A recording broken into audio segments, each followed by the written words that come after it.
Stratholme, once the jewel of Eastern Lordaeron, and testament to the kingdom's superiority over its city-state neighbours, but now an ever-burning shell, a memory of the moment in the lore where not only it, but the entire kingdom it supported, were damned. I'm Shuppzy, and today in Warcraft Space and Story, we're going to see how game design and lore can take a single theme and weave it into every aspect of a space and an experience. In Stratholme, that theme is tragedy. When talking about tragedy in Stratholme, before anything else, it seems best to understand the major one that made it an important place in the lore. That, of course, being Arthas' decision to purge the city in Warcraft 3. No. We're too late. These people have all been infected. They may look fine now, but it's just a matter of time before they turn into the undead. What? This entire city must be purged. How can you even consider that? There's got to be some other way. Damn it, Uther. As your future king, I order you to purge this city. You are not my king yet, boy. Nor would I obey that command even if you were. Then I must consider this an act of treason. Treason? Have you lost your mind, Arthas? Have I? Lord Uther, by my right of succession and the sovereignty of my crown, I hereby relieve you of your command and suspend your paladins from service. Arthas, you can't just... It's done! Those of you who have the will to save this land, follow me. The rest of you, get out of my sight. You've just crossed a terrible threshold, Arthas. It's so fitting that the defining tragedy of Stratholme is one done in the classical storytelling style. A good man of high station in life is forced into a situation beyond his abilities, and all of a sudden, what were originally small character flaws lead to drastic, and yes, tragic, decisions and consequences. Nowadays, Stratholme is known for its wide level range. If you're dungeon leveling in Alt, you're going to see a lot of this place. But in its original form, it was the end of what would be a very long leveling experience. The choice for Stratholme to be the sort of welcome to endgame dungeon by Blizzard is not at all by chance. Before WoW's huge popularity created an audience pool of its own, it's reasonable to say a lot of the early crowd got into the game off the back of the RTS series, especially Warcraft 3. So Stratholme is rewarding players for their dedication by furthering the storylines that would have attracted them to this game in the first place.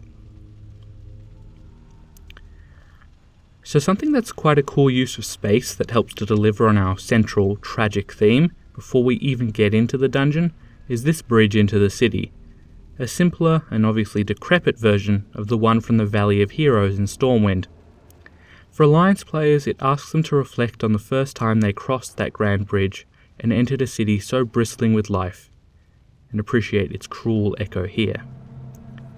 There's also a potential lore reason for the similarities, as once it was apparent that Arthas had gone off the deep end, many of Lordaeron's civilians fled far south, among them surely at least a few stonemasons and engineers, who provided both cheap and skilled labour to help Stormwind's reconstruction. Once inside, Stratholme makes no pretensions about easing you into the experience. Under tattered and torn Lordaeron banners, you find the burning ruins of a city, and enemies in numbers previously reserved for specific events or encounters, like the Zul'Farrak Pyramid. Among the restless and hostile dead, though, every so often you see something that seems to not quite fit. These neutral human ghosts, seemingly about their day as normal. They are, maybe, the lucky ones, who simply didn't comprehend how their beloved prince was capable of what he was doing, and even in death maintain this delusion their lives are continuing on, even if all their neighbours have been stitched together into an abomination. Stratholme, being a city, means that it needs to have a more natural and flowing layout in order to sell that setting, so all throughout the dungeon you get points of interest like this, that in most other spaces would have a boss associated with them. Some of them are just for flavour, but many tie into the frankly ludicrous number of quests for this dungeon, and in some cases, even tell micro-stories of their own. For example, here, under the apparently renowned Frasiabi tobacconist, we see a courier continually calling into the building. It could be he has a delivery, or is trying to place an order, but his determination, when we've already seen other ghosts capable of wandering about, makes me think it might be something more important than that. Perhaps something to do with this unfortunate soul. Stratholme, despite being one dungeon for most of its time, was more often than not split into two sections, known as the living and dead side. From here in Market Row, we're going to continue through the streets of the live side, and then continue from this point on later into the dead side. Depending on your interpretation of our friend at the tobacconist earlier, we could say that the postal service in Stratholme had a very, very dedicated staff. And giving further evidence to this is our first boss, Postmaster Malone. There's not much to say about Malone that's not readily apparent from his title and the way he's triggered, but it is kind of revealing of the expectation Blizzard has of players at this point in their journey, that even while obtaining some easy vendor grays, they have to be ready for a boss and a pack of elites with him that can very easily pull any of the nearby huge groups of undead into the fray too. Just briefly, try and put yourself in the shoes of a soldier following Arthas to purge the city. In the fury of burning homes and putting townspeople to the sword, you might be able to justify your actions, or at least not think too hard on it, but every so often there would be spaces that were lulls between one street and the next, where it all just hits you. And this is where we find the Unforgiven. Originally Lilia, a paladin, and someone who, when forced to consider their actions, couldn't cope with what she did and was going to do, and instead chose to take her own life, leaving her like this. So on from that, who likes music? I'm going to guess most of us. Why I bring it up is that here we have Hearthsinger Forreston, an unlucky travelling bard in the wrong place at the wrong time.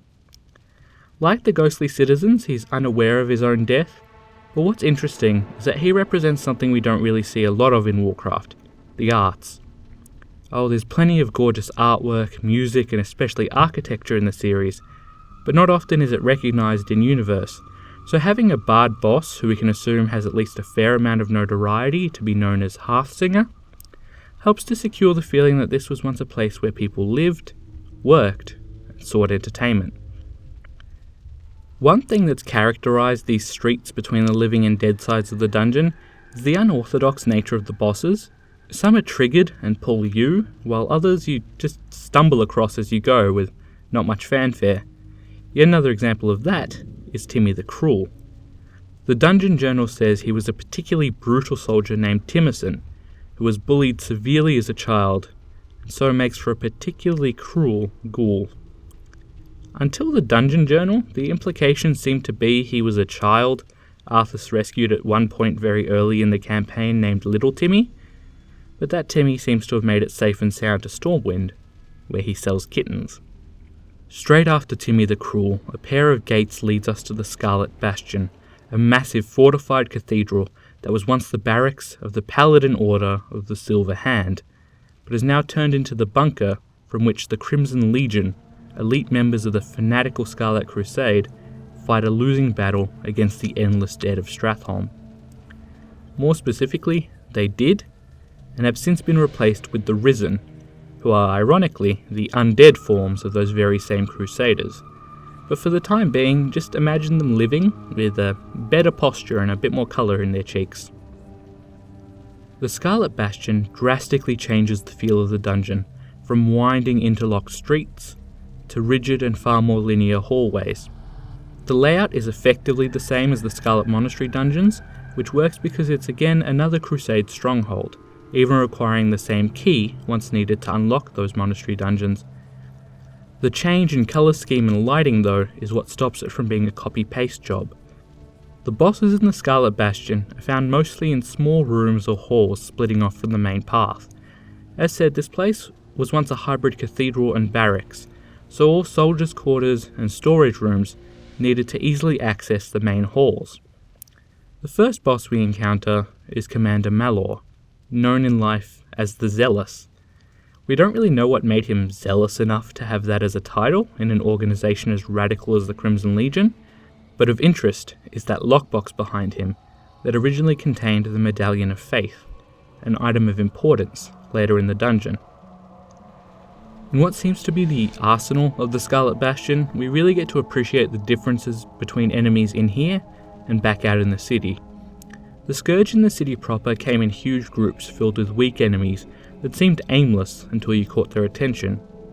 Here in the Bastion, however, the enemies are often fortified in small, tactical groups, and at the end of the horde, we find Cannon Master Wily, now the Hopebreaker. It makes sense for the Scarlet Crusade to be using artillery and thus have a Master Cannoneer. Against a mostly mindless enemy in great numbers, they would be unbelievably effective, and those cannons aren't just for show either. As part of the encounter, enemies appear behind you, and you can fire the guns to quickly clear them out. I really appreciate the steps taken here in the Scarlet Bastion to avoid the feeling of the same rooms repeating, even when they are. So here's another grand hall like before, a little bit darker and moodier looking than earlier, and that fits, as we're working towards the end of this wing of Stratholme. Before that though, we have what seems to be an office here, with the archivist or instructor, Galford. So Galford, as you might guess, is the bookkeeper of the Crimson Legion, and it's weird to think why essentially a librarian would be needed in a military hold very, very deep in enemy territory, but it does reinforce the idea that at its core the Scarlet Crusade is a religious order. So holy documents and scriptures are of prime importance.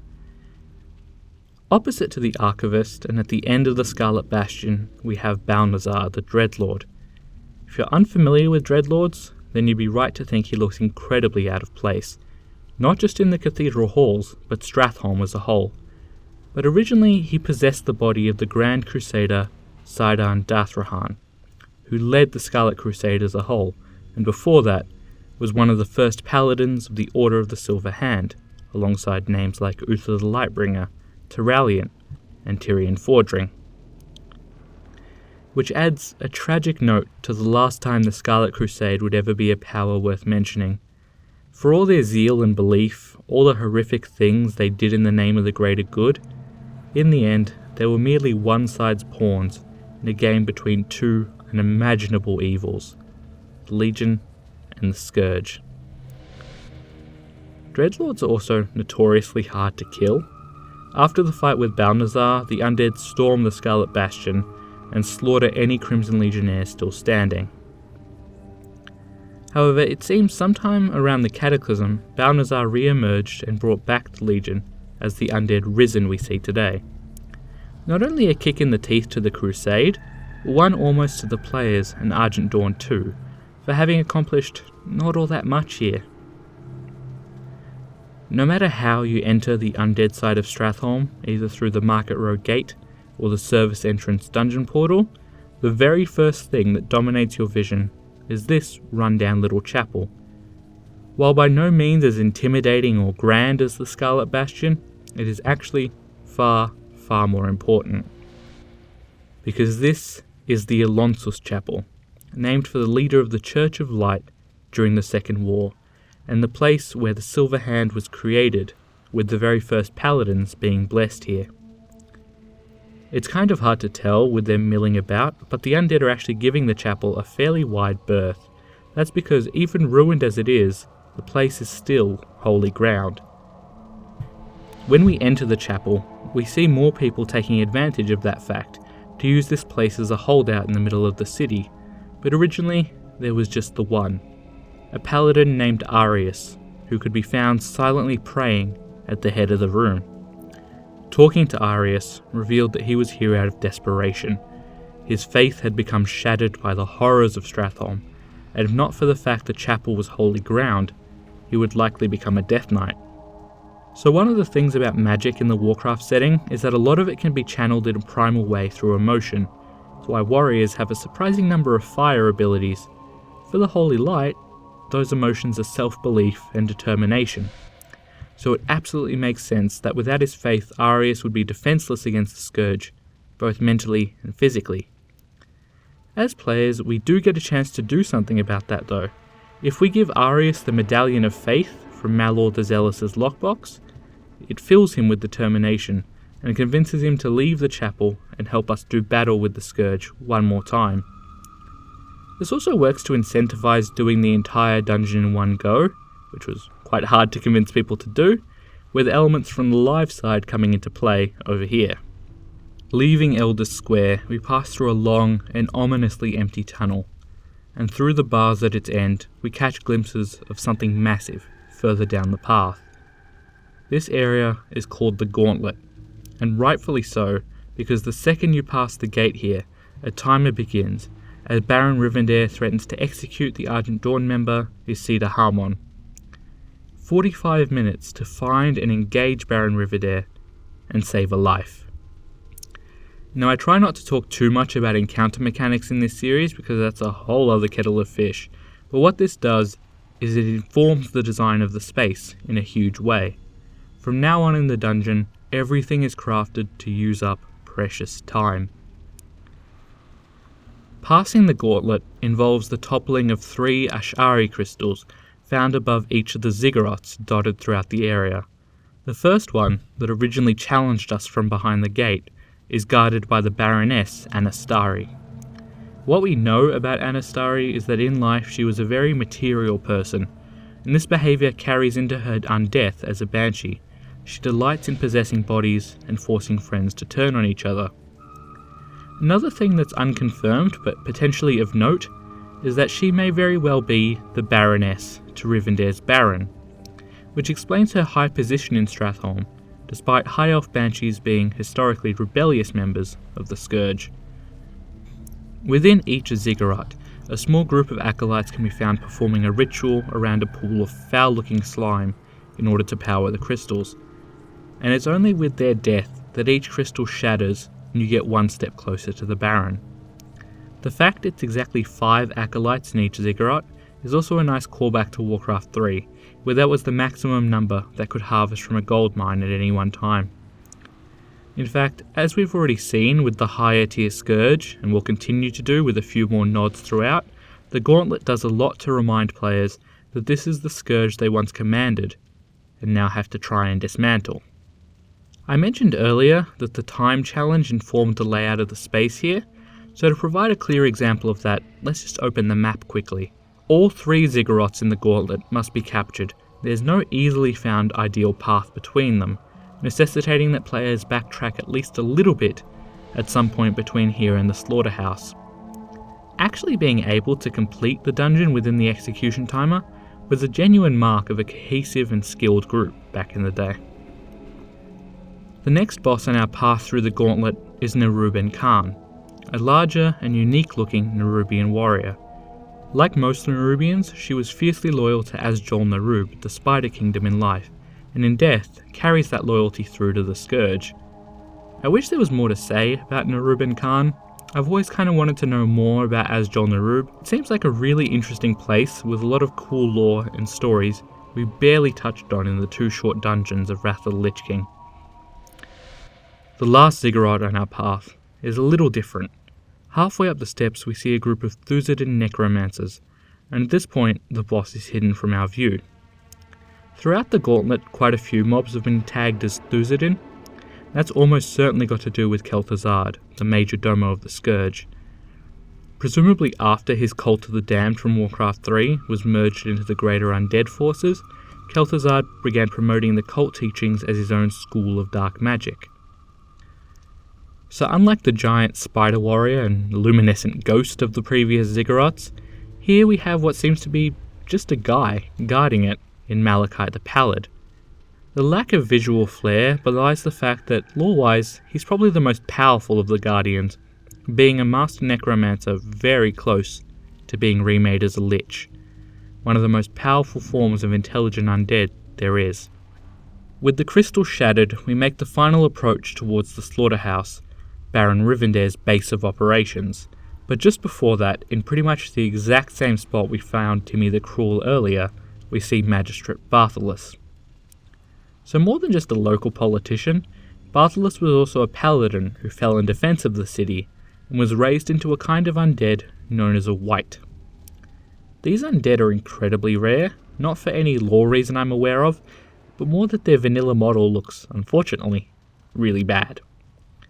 Just how unceremonious Bartholus' position is compared to the huge importance of the Crystal Guardians earlier really makes it clear that being a former champion of the light means next to nothing here. It's the Scourge's city. Before we start the final act of Stratholme, I want to briefly touch on these crates placed throughout the entire dungeon. In them you find food, mana drinks, and vials of holy water that act as an anti-undead grenade. Think of the crates almost like health packs. The sheer length and difficulty of Stratholme makes them very welcome for restocking supplies in dungeon. What lore we do have on them says that the supplies were left either by the Silver Hand in their attempts to clean up after the culling, or their abandoned provisions of failed Argent Dawn attacks.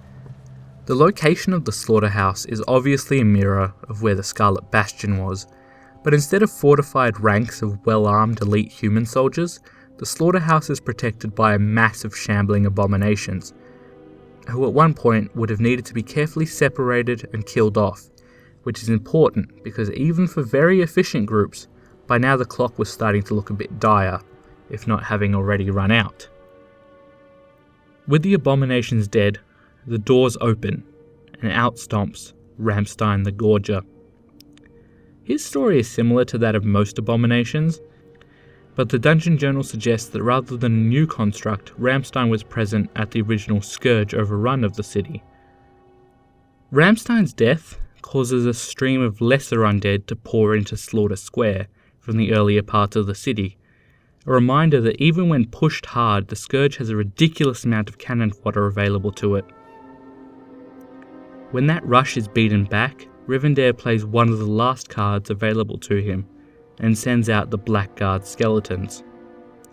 After the abominations, you might think the Blackguard seem less threatening, but as they march forward, you get a sense of discipline and thinking that has only been apparent in individual Scourge bosses thus far. Finally, within the slaughterhouse, you descend and enter the central room to find Baron Rivendare, or nowadays, his son, Arius Rivendare. So the Rivendares in general were a wealthy land-owning family, and the Baron, Titus Rivendare, was a friend of Kel'Thuzad's and likely the bankroll behind the Cult of the Damned. As a Death Knight, he took control of Stratholme and worked to eliminate the Scourge's enemies in the Plaguelands. Notably, he dropped an epic rune blade and his mount, which has a drop rate that makes it quite valuable to own even to this day. As to Arius, provided you gave him the Medallion of Faith, in the battle against his father, he would become mortally wounded and asks the players to leave him, believing he could now die in peace. It's a sad and moving story, but unfortunately also kind of a dumb decision for a guy so worried about becoming part of the Scourge to choose to keel over in the middle of a city filled with necromancers. The cage that once held Isida Harmon is now gone, as she was part of the now mostly removed Dungeon Set 2 quests, but her part in this is still worth bringing up. Because as we close the story of the original Stratholme, it's worth considering what we as characters within the story accomplished, and the Cataclysm revamps give us the means to really analyse that question. We cleansed the city of many undead and put a number of spirits to rest, but they're easily replaceable. We essentially delivered the coup de grace to the Scarlet Crusade, but they fractured and formed new organisations as groups like that tend to do. And finally, we removed a number of powerful leadership figures of the Scourge, but they were replaced and quite often just came back. Turns out it's quite hard to kill death. In a lot of ways, the best we managed to do was give the Argent Dawn some breathing room and save a life. Maybe. I didn't mean to end this on a downer, but there's really no way not to, considering what this dungeon is and what it's about. Personally, I think the whole Arthas Scourge storyline and how we get to play through it in Warcraft 3 and early WoW is some of the best work Blizzard has done with this universe, and to Stratholme specifically, it ends the era of the Scourge being this nation-killing plague and opens the way for it as a superpower in its own right, through Naxxramas and later Wrath of the Lich King. I'm Shuppzy, and that was the story of the space, and how the space has told a story. I hope you enjoyed this video. It's definitely one of the big ones that came to mind when starting this series, so I hope I did it justice. If so, or if not, feel free to let me know through likes, dislikes and comments, and if you want to subscribe or share this video and series, that would be absolutely awesome. Thank you for your time.